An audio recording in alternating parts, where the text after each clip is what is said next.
A very useful procedure for working with DNA following gel electrophoresis is known as southern hybridization.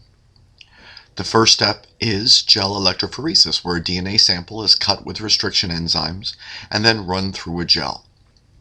Very often there are so many DNA fragments in the sample that the gel would seem like a smear of DNA because of the number of separate fragments.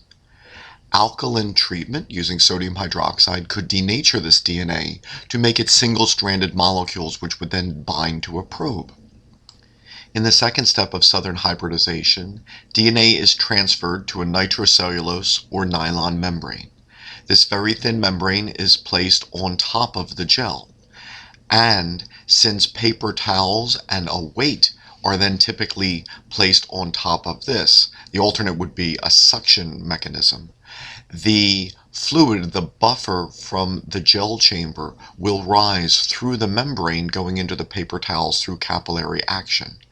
The DNA will travel with this fluid, but will be then secured in the membrane, which will bind the DNA.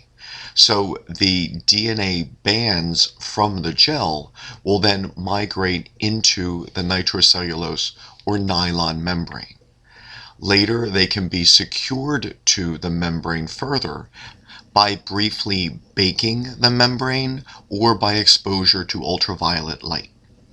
In the third and final step of southern hybridization, the DNA fragments are exposed to a hybridization probe, which will only bind to the fragments of interest.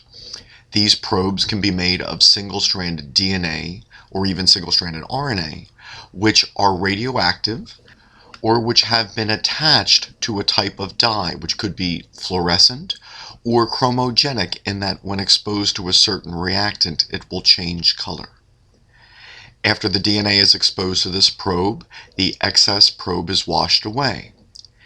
If the probe was either radioactive or attached to a fluorescent dye, autoradiography can determine whether any of the probe has bound to specific DNA fragments.